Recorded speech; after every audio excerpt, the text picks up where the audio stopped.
to register that uncomfortability of the fact that the playing field is not leveled, because I'm being thrown into the boxing ring with my hands tied at the back.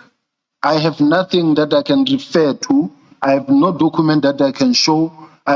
Don't have access to the office. I don't have access to any employee that I can talk to. Everything is being pushed in front of me here. Yes or no?